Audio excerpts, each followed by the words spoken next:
Parfois, révéler sa douleur attire ceux qui aiment voir les autres souffrir. Cela peut se produire au travail, avec des amis, ou même au sein d'une famille. Cependant, on peut transformer cette vulnérabilité en force, tout comme un arbre robuste dans une tempête qui reste ferme au milieu du chaos. Dans cette vidéo, nous discuterons et montrerons comment rester fort même lorsque tout semble aller mal. Imaginez-vous comme cet arbre, les branches peuvent osciller, mais le tronc reste droit. Vous apprendrez à affronter les problèmes sans être vaincu. Nous explorerons également les enseignements d'Épictète, un philosophe bien versé dans ses idées, et nous plongerons dans la manière de maintenir le calme et la résilience au milieu du chaos. Notre force ne vient pas du bruit mais de la capacité à rester calme et clair. Êtes-vous prêt pour ce voyage? Mettez de côté les distractions et concentrez-vous. Commençons par principe numéro 1, écoutez plus que vous ne parlez. Avez-vous déjà considéré la signification derrière notre structure physique, avec 2 oreilles et seulement une bouche? Selon Épictète, cet agencement anatomique nous guide subtilement vers une vérité fondamentale: la valeur de l'écoute l'emporte sur celle de la parole. Ce principe nous encourage à donner la priorité à l'écoute active plutôt qu'à l'expression verbale. Dans la danse complexe de l'interaction humaine, la compétence de l'écoute émerge comme un pivot pour l'apprentissage et la croissance personnelle. En nous concentrant délibérément davantage sur la compréhension de ce que les autres communiquent et en maîtrisant notre impulsion de parler sans cesse, nous ouvrons les portes à une compréhension profonde et au développement personnel. En essence, ce principe défend l'idée que notre inclination naturelle devrait pencher vers l'art réceptif de l'écoute, permettant à la symphonie de perspectives diverses et à la sagesse collective de façonner notre compréhension. En freinant le besoin incessant d'affirmer nos propres idées, nous créons un espace pour le riche tableau d'ensemble des perspectives communales, enrichissant notre vision du monde et favorisant des liens plus profonds avec ceux qui nous entourent. Ainsi, le cœur de ce principe réside dans la reconnaissance du pouvoir transformateur de l'écoute attentive en tant que catalyseur pour une amélioration personnelle perpétuelle et pour favoriser des relations harmonieuses. Principe numéro 2, attendez toujours le pire. Dans la trame complexe de l'expérience humaine, l'anxiété prend souvent racine dans le sol fertile de l'anticipation, surtout lorsque nous croyons que des circonstances défavorables guettent à l'horizon. Épictète, le philosophe stoïcien, présente une perspective stimulante en nous conseillant d'attendre consciemment les pires résultats. Ce principe en apparence paradoxal sert de stratégie profonde pour gérer l'anxiété et cultiver la résilience. En imaginant et en se préparant mentalement au scénario que nous craignons le plus, nous nous engageons dans un exercice préventif qui incite notre esprit à développer des mécanismes d'adaptation. Épictète nous encourage à simuler l'expérience de ces événements défavorables dans nos pensées, permettant à nos facultés cognitives de naviguer dans le terrain émotionnel associé à de tels défis. Cette répétition cognitive atténue non seulement le choc potentiel des revers possibles, mais nous arme également d'un sentiment de préparation psychologique. Cette approche stoïcienne n'est pas une invitation à s'attarder dans le pessimisme, mais plutôt un appel à reconnaître la nature imprévisible de la vie. En embrassant consciemment la possibilité de résultats défavorables, nous fortifions paradoxalement notre force mentale, favorisant une mentalité proactive et résiliente. Cette préparation mentale nous équipe avec les stratégies adaptatives nécessaires pour affronter les défis de front, naviguer dans l'incertitude avec calme, et en ressortir plus fort de l'autre côté. Principe numéro 3, soyez prêts à échouer car c'est ainsi que vous progressez. Dans la poursuite du succès, une inclination courante est d'éviter l'étiquette d'échec ou la perception de paraître ridicule. Cependant, les philosophes stoïciens, dont Épictète, remettent en question cette aversion à l'échec, affirmant que le succès n'est pas un coup de chance mais le résultat d'une série d'essais et d'erreurs. Ce principe nous encourage à changer notre perspective sur l'échec, le reconnaissant non pas comme un revers, mais comme une partie intégrante du parcours vers l'excellence. Épictète et ses homologues stoïciens prônent une mentalité qui considère l'échec comme un élément inévitable et, plus important encore, constructif du processus d'apprentissage. Selon eux, le succès est étroitement lié à la trame de nombreuses tentatives, erreurs, et à la résilience pour persévérer malgré les revers. En embrassant l'échec comme un compagnon naturel sur le chemin du progrès, les individus peuvent se libérer de la peur paralysante de commettre des erreurs. La philosophie stoïcienne propose que chaque échec soit une opportunité de croissance et de raffinement. Au lieu de fuir la possibilité de ne pas réussir, on devrait s'engager activement avec l'échec, en tirant des leçons précieuses et en utilisant ces expériences comme des catalyseurs pour le développement personnel. Ce processus itératif d'essai et d'erreur devient une force dynamique propulsant les individus vers l'excellence, car il favorise l'adaptabilité, la résilience et une compréhension plus profonde de ses propres capacités. Principe numéro 4. Soyez prudent avec la richesse. Dans la quête perpétuelle de l'aisance, le principe 4 conseille une approche prudente de l'acquisition de la richesse.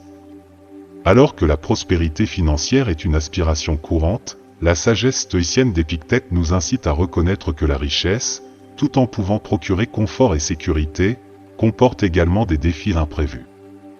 Selon Épictète, la possession d'une richesse substantielle peut agir comme un miroir révélateur, reflétant des facettes de notre caractère qui auraient pu rester dormantes en des temps moins fortunés. La note de prudence frappe au cœur des dangers potentiels inhérents à la poursuite et à la possession de la richesse. C'est un rappel que l'abondance matérielle a le pouvoir d'illuminer des aspects de nous-mêmes qui pourraient ne pas émerger dans des circonstances différentes. L'acquisition de la richesse peut, parfois, agir comme une épée à double tranchant, dévoilant des complexités dans nos valeurs, attitudes et priorités qui étaient auparavant dissimulées. Le conseil d'Épictète souligne l'importance de cultiver la conscience de soi face à l'accumulation de richesses. Ce n'est pas simplement un avertissement pragmatique contre les écueils financiers, mais une invitation profonde à l'introspection. En restant vigilant et attentif aux changements potentiels dans notre caractère et nos principes que la richesse peut induire, nous pouvons naviguer sur le terrain complexe de l'aisance avec intégrité et objectif. De plus, le principe souligne la nécessité de sauvegarder nos valeurs au milieu de l'attrait de la prospérité. Il met en garde contre l'érosion subtile des principes et des normes éthiques qui peut accompagner une accumulation de richesses incontrôlée. Épictète nous encourage à évaluer constamment notre relation avec l'aisance, en veillant à ce que la quête du succès financier ne compromette pas les valeurs mêmes qui définissent notre boussole morale. Principe numéro 5. Ne mettez pas tous vos espoirs dans un seul rêve. Dans la poursuite d'une vie significative et épanouissante, le principe 5 préconise la sagesse de ne pas attacher toutes ses aspirations à un seul rêve. Enraciné dans les enseignements d'Épictète, ce principe affirme que, bien que le fait d'avoir des rêves ambitieux soit louable, diriger espoir et effort vers une variété d'aspirations est à la fois naturel et stratégiquement bénéfique. La philosophie souligne le concept de rêver diversifié comme un moyen d'atténuer le risque de déception unique et d'augmenter la probabilité de succès global. Épictète nous encourage à voir nos rêves non pas comme des poursuites isolées, mais comme un portefeuille diversifié d'opportunités. En cultivant une gamme d'aspirations, chaque rêve assume le rôle d'un chemin unique vers l'épanouissement. Cette approche multifacette reconnaît l'imprévisibilité inhérente de la vie et les résultats variés que différentes poursuites peuvent produire. C'est une invitation à reconnaître la nature dynamique du succès, qui peut se manifester sous différentes formes à travers le spectre de nos aspirations. Le principe souligne en outre la valeur pragmatique de la diversité dans les aspirations. En dispersant nos espoirs à travers plusieurs rêves, nous réduisons inhéremment la vulnérabilité au revers dans une entreprise particulière. Cette stratégie diversifiée permet une réponse plus résiliente aux incertitudes et aux défis qui peuvent survenir sur le chemin de la réalisation de nos aspirations. Chaque rêve, dans ce contexte, devient une marche, offrant un ensemble distinct de leçons et d'opportunités de croissance. En essence, ce principe préconise une mentalité qui embrasse la richesse d'un voyage multiforme. Plutôt que d'investir tous les espoirs dans un seul rêve potentiellement fragile, les individus sont encouragés à cultiver une gamme diverse d'aspirations. En le faisant, nous diminuons non seulement le risque de déception unique, mais augmentons également la probabilité de réussir au moins dans un aspect de notre poursuite multiforme. C'est une philosophie qui s'aligne sur le flux et le reflux de la vie, reconnaissant le pouvoir de la diversité dans les rêves comme source de résilience, d'adaptabilité, et finalement, d'une existence plus épanouissante. Principe numéro 6, gardez toujours à l'esprit que la mort est notre destination ultime. Ce principe, inspiré de la philosophie stoïcienne, nous implore de maintenir une conscience constante de la mort comme destination ultime de notre voyage de vie. Enracinée dans les enseignements de sages comme Épictète, cette perspective sert de catalyseur profond pour une réévaluation transformative de nos choix et priorités. En contemplant la nature finie de notre existence, nous sommes incités à remettre en question la signification de consacrer des portions importantes de nos vies à des poursuites qui peuvent avoir une valeur transitoire. L'exemple d'économiser pour une maison, ce qui peut consommer 2 décennies d'efforts, est présenté comme une illustration poignante. Épictète nous pousse à considérer qu'il est vraiment sage d'investir une partie substantielle de notre temps limité dans l'accumulation de biens matériels que nous ne pouvons pas emporter au-delà du seuil de la vie. La philosophie intégrée à ce principe encourage un changement profond de perspective, exhortant les individus à naviguer dans la vie avec une conscience accrue de sa fugacité. En reconnaissant la mort comme une réalité inévitable, nous sommes contraints de réévaluer la véritable essence de nos choix. Cette approche introspective nous pousse à examiner l'alignement de nos actions avec nos valeurs fondamentales et nos désirs intrinsèques. Le message sous-jacent n'est pas celui de la morbidité, mais de la pleine conscience. C'est une invitation à vivre délibérément, à savourer les moments significatifs, et à canaliser nos énergies dans des poursuites qui résonnent avec l'essence de notre être.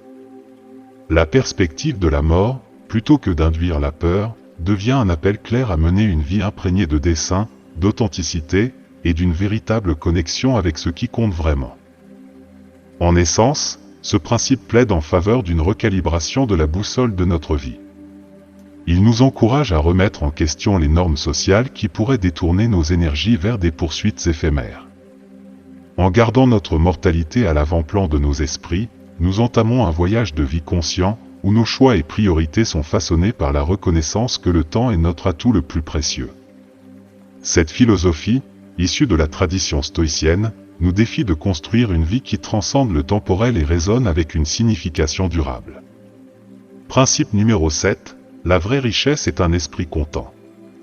Ce principe, puisant son inspiration dans les enseignements stoïciens, postule que la vraie richesse ne se mesure pas en possession matérielle, mais est plutôt incarnée par un esprit content. Enraciné dans la sagesse du stoïcisme, particulièrement écho chez des philosophes comme Épictète, ce principe plaide en faveur d'un changement profond dans la poursuite du bonheur mettant l'accent sur la gratitude pour ce que l'on possède plutôt que de s'attarder sur les manques perçus. Le principe central tourne autour de la recherche de l'épanouissement non pas dans l'accumulation de biens externes, mais dans le paysage interne de la satisfaction. La philosophie stoïcienne encourage les individus à reconnaître que la vraie richesse émane d'un état d'esprit qui apprécie et célèbre le moment présent, reconnaissant l'abondance déjà présente dans leur vie. En contraste frappant avec les notions sociales qui assimilent la richesse aux possessions, ce principe souligne la sagesse stoïcienne qu'une personne sage ne se tourmente pas pour ce qui lui manque. Au contraire, elle tire de la joie de la gratitude pour ce qu'elle a. C'est une invitation à déplacer le focus des désirs incessants de plus vers une profonde appréciation pour la richesse déjà présente dans sa vie. Cette philosophie favorise la résilience et la tranquillité intérieure, enseignant que le contentement n'est pas conditionnel à la poursuite constante de validations externes ou d'acquisitions. Un esprit content, selon le stoïcisme, devient une source de richesse durable, préservant les individus de la nature éphémère des gains matériels et des circonstances externes. Principe numéro 8, intégrez l'humilité dans votre apprentissage. Au cœur du principe y réside l'aperçu profond que le véritable apprentissage nécessite l'intégration de l'humilité. Inspiré par la sagesse de la philosophie stoïcienne, notamment évoquant des penseurs comme Épictète, ce principe encourage les individus à reconnaître la potentialité d'incomplétude ou d'inexactitude de ce qu'ils croient savoir. Il met l'accent sur le fait que se vanter de sa connaissance existante peut agir comme un obstacle significatif à l'acquisition d'une compréhension plus profonde. Le principe se déploie comme un appel à adopter une attitude d'humilité dans la quête de la connaissance. Plutôt que de s'accrocher à la certitude de ses croyances actuelles, il préconise une mentalité qui reconnaît l'immensité de ce qui reste inconnu. Cette conscience de soi devient une passerelle vers un apprentissage authentique, incitant les individus à aborder de nouvelles informations avec une ouverture à réviser, élargir, voire abandonner leur compréhension existante. Contrairement à la tendance à étaler sa connaissance, le principe suggère qu'embrasser l'humilité dans l'apprentissage n'est pas un signe de faiblesse, mais un témoignage d'honnêteté intellectuelle et de curiosité. C'est une reconnaissance que le voyage de la connaissance est un processus continu, et le chemin vers une compréhension plus profonde implique souvent de reconnaître les limites de nos perspectives actuelles. En cultivant l'humilité, les individus créent un terrain fertile pour la croissance intellectuelle. La volonté d'admettre les éventuelles lacunes de sa connaissance ouvre la porte à un apprentissage et à un perfectionnement continu. Cela favorise un environnement où les perspectives diverses ne sont pas perçues comme des menaces, mais comme des opportunités précieuses pour élargir sa propre compréhension. Principe numéro 9, la culpabilité est un fléau. Enraciné dans la philosophie stoïcienne et résonnant avec les perspectives thérapeutiques contemporaines, le principe 9 affirme que la culpabilité est un fléau à éradiquer de nos vies. Les stoïciens, y compris des figures comme Épictète, considéraient la culpabilité comme une forme de folie, et les thérapeutes modernes continuent d'insister sur son impact préjudiciable sur le bien-être mental. Ce principe défie les individus de confronter la nature omniprésente de la culpabilité, la reformulant comme une émotion contre-productive qui entrave la croissance personnelle et la responsabilité. La philosophie sous-jacente à ce principe affirme que le rejet de la culpabilité par les stoïciens n'est pas une approbation de la laxité morale, mais plutôt une invitation à naviguer dans la vie sans succomber aux effets paralysants de l'auto-reproche. La culpabilité, selon cette perspective, est vue comme un obstacle à une autoréflexion constructive et au développement personnel. Elle entrave la capacité à tirer des leçons des erreurs en piégeant les individus dans un cycle de remords au lieu de motiver un changement positif. Refuser de jouer au jeu de la culpabilité, comme le préconise ce principe, est reconnu comme un défi redoutable. Cela demande un effort conscient pour se démêler du filet de la culpabilité et rediriger l'énergie vers une autoréflexion productive. Le principe encourage un passage de la fixation sur les erreurs passées à une participation active dans le processus d'apprentissage et de croissance. De plus, le rejet de la culpabilité s'aligne avec les approches thérapeutiques modernes qui mettent l'accent sur l'autocompassion et le pardon. Les thérapeutes reconnaissent la culpabilité comme une émotion omniprésente qui peut contribuer aux défis de santé mentale, et son traitement devient une étape cruciale pour favoriser la résilience et le bien-être émotionnel. Principe numéro 10, entourez-vous de personnes inspirantes. Enraciné dans le principe 10, le conseil sage est de choisir délibérément votre cercle social, reconnaissant l'impact profond que les personnes autour de vous ont sur votre humeur et votre état d'esprit. Ce principe puise dans la sagesse des dynamiques interpersonnelles et de la philosophie stoïcienne, soulignant le rôle influent des relations dans le façonnement de la croissance personnelle. Il affirme que s'entourer d'individus positifs et motivants n'est pas seulement une préférence, mais un choix stratégique pour cultiver un état d'esprit propice à l'épanouissement. L'essence de ce principe réside dans la compréhension que la compagnie que nous gardons influence significativement nos pensées, émotions et bien-être global. S'inspirant des enseignements stoïciens et écho à la psychologie contemporaine, il met l'accent sur l'importance de choisir des compagnons qui élèvent et inspirent. Les associations positives sont considérées comme des catalyseurs pour le développement personnel, contribuant à un environnement où l'encouragement et le soutien l'emportent sur la négativité. Le principe reconnaît la nature exigeante de ce processus de sélection, exhortant les individus à être intentionnels concernant leur connexion sociale. Il encourage une exploration réfléchie des dynamiques au sein de son cercle social et incite à l'inclusion délibérée d'individus partageant des valeurs, des aspirations et un engagement commun envers la croissance personnelle. En choisissant de s'entourer de personnes inspirantes, le principe plaide en faveur d'une relation synergique où l'énergie collective propulse chacun vers ses objectifs. Cette association intentionnelle favorise non seulement une atmosphère positive et motivante, mais offre également un réseau de soutien lors des défis de la vie. Principe numéro 11, vos réactions façonnent votre destin. Au cœur du principe 11 réside la reconnaissance profonde que, dans la toile complexe de la vie, nos réactions exercent une influence inégalée sur la formation de notre destin. Ce principe puise dans la sagesse intemporelle du stoïcisme et des perspectives psychologiques contemporaines, soulignant l'agence dont nous disposons pour déterminer le cours de nos vies. Il soutient que, bien que nous n'ayons pas toujours le contrôle sur les événements externes, la manière dont nous choisissons de réagir devient le pivot qui définit le succès ou l'échec, particulièrement dans des situations difficiles. L'essence de ce principe est encapsulée dans la compréhension que l'adversité, les revers et les circonstances inattendues font partie inhérente de l'expérience humaine. Ce qui définit le cours de notre destin, cependant, n'est pas simplement la survenue de ces événements, mais plutôt les choix conscients que nous faisons en réponse à eux.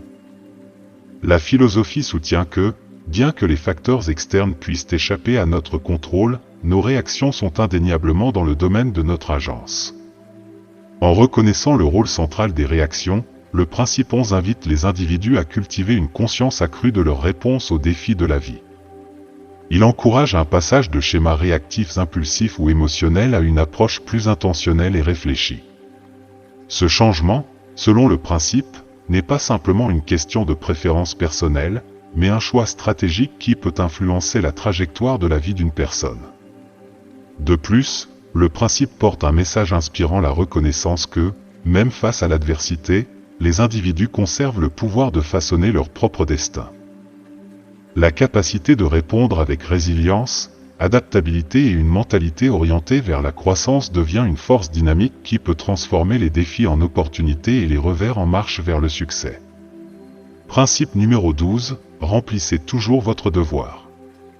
Ce principe transcende les aspirations individuelles et met l'accent sur l'interconnexion plus large, définissant l'expérience humaine au niveau sociétal et mondial. À sa base, il encourage les individus à reconnaître introspectivement leur rôle au sein de la toile complexe de la société et du monde en général. Comprendre la gravité de ses responsabilités est primordial. Chaque personne occupe un espace unique dans la tapisserie collective de l'existence humaine, et la reconnaissance de ce fait forme la base d'une vie consciente.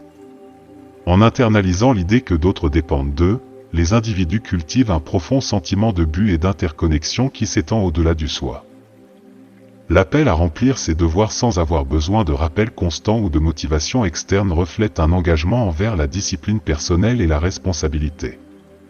Ce principe encourage les individus à adopter une approche proactive de leurs responsabilités, reconnaissant que leurs actions contribuent au bon fonctionnement de la machinerie sociale. Il souligne l'idée qu'une citoyenneté responsable et consciente forme le socle d'une communauté prospère et harmonieuse.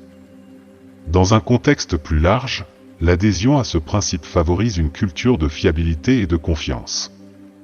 Lorsque les individus remplissent constamment leurs devoirs, qu'ils soient personnels, professionnels ou civiques, ils contribuent à la création d'une structure sociale fiable et cohésive.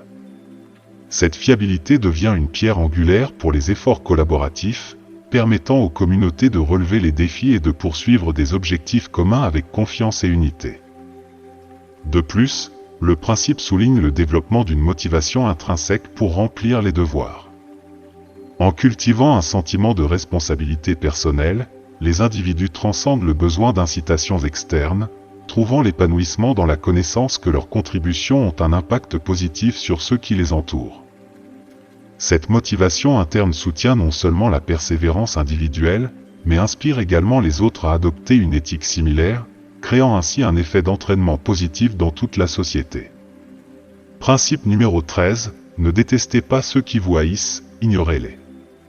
Face à la critique, au manque de respect ou à la discrimination, ce principe préconise la force profonde qui réside dans le fait de transcender une telle négativité plutôt que de succomber à la force corrosive de la haine.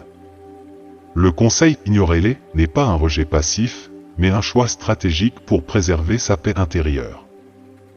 Il reconnaît que, bien que des forces externes tentent de semer des graines de négativité, le pouvoir de contrôler ses réactions réside en soi. En choisissant de ne pas réagir de manière vindicative ou pleine de ressentiment, les individus reprennent le contrôle sur leurs émotions et maintiennent un équilibre intérieur serein. Ce principe reconnaît les dommages potentiels que la haine peut causer non seulement à la cible, mais aussi à celui qui nourrit de tels sentiments. La haine est un fardeau qui pèse lourdement sur l'âme, affectant le bien-être mental et émotionnel. En optant plutôt pour l'indifférence, les individus se préservent de l'impact préjudiciable de l'absorption et de l'intériorisation de la négativité qui leur est dirigée. Surmonter la négativité nécessite un niveau plus élevé de conscience de soi et de maturité émotionnelle. Cela implique de comprendre que les opinions et les actions des autres ne définissent pas nécessairement sa propre valeur. En choisissant de ne pas haïr, les individus démontrent une force qui découle d'une compréhension profonde de leur valeur intrinsèque et d'un refus de laisser les jugements externes la diminuer. De plus, ce principe sert de bouclier contre l'escalade potentielle des conflits. Ignorer ceux qui nourrissent de la négativité les prive de la satisfaction qui pourrait découler d'une réaction. Cela désamorce les situations tendues et recentre l'attention sur la croissance personnelle et la résilience, favorisant un environnement plus constructif et paisible. Principe numéro 14, donner la priorité à la simplicité. Il encourage les individus à choisir délibérément un chemin de simplicité, reconnaissant qu'au milieu de l'abondance d'options et d'excès, une vie plus simple peut offrir des avantages profonds. Vivant à une époque où l'opulence et l'extravagance sont facilement accessibles, le principe exhorte à réévaluer les priorités personnelles. En optant consciemment pour la simplicité, les individus peuvent alléger le stress associé à la recherche de l'excès matériel. Simplifier sa vie implique de désencombrer à la fois les espaces physiques et mentaux, permettant une existence plus focalisée et intentionnelle. Le principe reconnaît le paradoxe selon lequel, malgré l'abondance de choix, un mode de vie plus simple peut conduire à un plus grand sentiment de liberté. En embrassant la simplicité, les individus se libèrent de la pression constante d'acquérir et de maintenir des possessions qui contribuent finalement peu au bonheur véritable. Cette liberté retrouvée offre la possibilité d'allouer du temps et des ressources à des activités qui résonnent vraiment avec les valeurs personnelles et procurent un épanouissement durable. Choisir la simplicité n'est pas un appel à l'austérité, mais plutôt une reconnaissance de l'impact profond qu'une vie épurée et intentionnelle peut avoir sur le bien-être général. Cela implique de discerner entre les besoins authentiques et les désirs superflus, favorisant ainsi une approche plus réfléchie et durable de la consommation. Cet discernement donne aux individus le pouvoir de se libérer du cycle de la consommation effrénée et de trouver la satisfaction dans l'appréciation des éléments essentiels de la vie. De plus, le principe suggère que la simplicité peut être un moyen d'atteindre une existence moins stressante. La poursuite effrénée du luxe et de l'excès introduit souvent des complexités qui peuvent entraver un sentiment de tranquillité. Simplifier les routines quotidiennes, les possessions et les obligations peut réduire le fardeau mental et créer de l'espace pour une vie plus sereine et équilibrée. Principe numéro 15, contrôlez vos émotions face aux autres. Il met l'accent sur l'importance de maintenir le contrôle sur ses émotions, quelles que soient les remarques ou attitudes exprimées par autrui. Le principe affirme que permettre aux opinions externes d'avoir un impact significatif sur son état émotionnel peut entraîner une perte de contrôle sur sa vie, et encourage donc la création d'une barrière émotionnelle pour l'autoprotection. Le principe reconnaît la vulnérabilité inhérente des réponses émotionnelles aux stimuli externes, soulignant la nécessité de cultiver la résilience face à des commentaires ou attitudes potentiellement défavorables. En exerçant un contrôle sur leurs réactions émotionnelles, les individus peuvent empêcher les influences externes de dicter leur état d'esprit interne, favorisant ainsi un sentiment d'autonomie et d'autodétermination. La création d'une barrière émotionnelle est présentée comme une mesure proactive pour se protéger des impacts potentiellement négatifs des paroles ou attitudes d'autrui. Cette barrière n'est pas un mépris insensible envers les autres, mais plutôt un choix délibéré de maintenir une certaine séparation entre les opinions externes et son propre bien-être émotionnel. Cela implique de cultiver un détachement sain qui permet aux individus de naviguer dans les interactions sociales sans abandonner le contrôle de leurs réponses émotionnelles. Le principe suggère que le contrôle émotionnel n'est pas synonyme de suppression émotionnelle, mais plutôt une approche stratégique pour préserver l'équilibre intérieur. En reconnaissant les émotions sans être excessivement influencés par elles, les individus peuvent répondre aux stimuli externes avec une plus grande clarté et maîtrise. Cette résilience émotionnelle devient une source de force, permettant aux individus de naviguer dans les dynamiques interpersonnelles avec un niveau accru de confiance en soi. Principe numéro 16, l'amitié est plus précieuse que la richesse. Ce principe encourage les individus à reconnaître la signification profonde des liens authentiques, affirmant que de véritables amitiés constituent une forme de richesse durable et inestimable qui transcende la nature éphémère de l'argent. Il plaide en faveur d'un investissement intentionnel dans la culture et la préservation de relations significatives en tant que source d'épanouissement durable. Le principe remet en question l'idée conventionnelle selon laquelle la prospérité financière est la mesure ultime du succès, soulignant plutôt l'impact durable des véritables amitiés sur la vie d'une personne. En considérant les amitiés comme une forme de richesse, il invite les individus à élargir leur perspective sur ce qui constitue une existence riche et gratifiante, reconnaissant la valeur incommensurable que les connexions authentiques apportent au bien-être personnel. Investir dans de véritables amitiés est présenté comme un engagement délibéré et à long terme. Contrairement aux investissements monétaires qui peuvent fluctuer, les retours de la culture de relations authentiques sont décrits comme constamment enrichissants. Ces connexions offrent un soutien émotionnel, des expériences partagées et un sentiment d'appartenance qui contribuent de manière incommensurable à la qualité et à la profondeur de la vie. Le principe remet en question l'idée que la richesse se mesure uniquement en termes financiers, suggérant que la véritable essence de la prospérité réside dans les liens durables forgés avec les autres. Il souligne l'idée que les amis ne sont pas seulement des compagnons, mais aussi des sources de soutien émotionnel, de sagesse et de joie, ajoutant une couche de richesse à la vie qui transcende les possessions matérielles. De plus, le principe implique que l'investissement dans de véritables amitiés est réciproque, les deux parties contribuant à la croissance et à la préservation de la relation. Cette réciprocité renforce la profondeur et la résilience du lien, créant une dynamique mutuellement bénéfique qui résiste à l'épreuve du temps. Principe numéro 17, trouverez toujours un avantage dans chaque situation. Puisant inspiration dans les enseignements d'Épictète, ce principe reformule les difficultés non pas simplement comme des obstacles, mais comme des opportunités, dans certains cas, même comme des devoirs. Il souligne le rôle de l'intelligence et de l'acuité pour discerner et tirer parti des avantages potentiels inhérents aux situations difficiles. Le principe invoque la philosophie stoïcienne défendue par Épictète, exhortant les individus à considérer les difficultés non pas comme des obstacles insurmontables, mais comme des voies vers la croissance et l'amélioration de soi. En cultivant une mentalité qui perçoit les défis comme une partie naturelle de la vie, les individus sont mieux équipés pour naviguer dans l'adversité avec résilience et un sens du but. L'intelligence et l'acuité sont présentés comme des outils essentiels pour extraire des avantages des situations difficiles. Ces qualités permettent aux individus de discerner des opportunités cachées, de concevoir des approches stratégiques et de tirer parti du potentiel de croissance inhérent aux difficultés. Plutôt que de succomber à l'adversité, les individus sont encouragés à exploiter leurs facultés mentales pour transformer les défis en marche vers le développement personnel. Le principe suggère que trouver un avantage dans chaque situation n'est pas simplement une stratégie réactive, mais un devoir proactif. Il est en accord avec l'idée que les individus possèdent l'agence pour façonner leurs réponses aux circonstances extérieures. En embrassant les défis comme des opportunités d'amélioration, les individus accomplissent un devoir envers eux-mêmes et leur potentiel de croissance. De plus, le principe reconnaît que les défis servent souvent de catalyseur pour l'innovation et la créativité.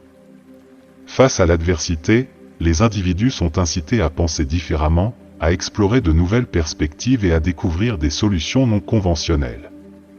Cette mentalité adaptative facilite non seulement le développement personnel, mais contribue également à une culture plus large d'innovation et de résilience. Principe numéro 18, ne vous inquiétez pas de ce qui est hors de votre contrôle. Il préconise de diriger son attention vers les valeurs et les aspects de la vie qui peuvent être influencés, tout en cultivant une acceptation sereine des éléments qui se situent au-delà de sa sphère de contrôle. Enraciné dans la philosophie stoïcienne, ce principe, comme d'autres discutés dans cette vidéo, émerge comme un guide pratique pour naviguer les défis quotidiens avec persévérance et résilience. L'accent du stoïcisme sur l'application pratique et le progrès continu sert d'antidote puissant aux illusions, favorisant une approche réaliste et ancrée de la vie. Le principe encourage les individus à déplacer consciemment leur attention des facteurs externes incontrôlables vers les valeurs et les actions qu'ils peuvent influencer. Ce faisant, il favorise un sentiment d'agence et donne aux individus le pouvoir d'orienter leurs efforts là où ils peuvent avoir un impact tangible. Ce recentrage intentionnel ne conserve pas seulement l'énergie mentale et émotionnelle, mais permet également une utilisation plus efficace et intentionnelle des ressources. L'acceptation sereine des circonstances hors de son contrôle est présentée comme une pierre angulaire de la philosophie stoïcienne. Elle préconise la reconnaissance des limites inhérentes du contrôle et la cultivation d'une tranquillité intérieure face à l'incertitude. Cette acceptation n'est pas synonyme de passivité, c'est plutôt un choix délibéré d'aborder la vie avec équanimité, reconnaissant que la sérénité peut coexister avec l'imprévisibilité des événements extérieurs. La référence au stoïcisme souligne la nature pratique de ces principes, mettant l'accent sur leur applicabilité dans des situations réelles. L'insistance du stoïcisme sur la résilience et la persévérance devient une boussole précieuse, guidant les individus à travers des moments difficiles avec une approche pragmatique. Cela encourage une mentalité qui considère les obstacles comme des opportunités de croissance et l'adversité comme une chance de renforcer son caractère. Le principe aborde également le rejet stoïcien des illusions, soulignant l'importance de voir la vie avec clarté et réalisme. En reconnaissant les limites du contrôle et en adoptant la pratique, les individus peuvent naviguer dans leur parcours avec une perspective ancrée. Ce rejet des illusions s'aligne sur l'engagement stoïcien envers le progrès constant, exhortant les individus à avancer avec un focus inébranlable sur ce qu'ils peuvent influencer et améliorer. J'espère que vous avez trouvé cette vidéo enrichissante. Si elle a résonné en vous, n'hésitez pas à partager vos réflexions dans la section des commentaires. For those who are discovering the Stoic Wisdom channel for the first time, don't forget to subscribe so you don't miss any future content. Until our next meeting, take care of yourself and stay tuned for more enlightening discussion.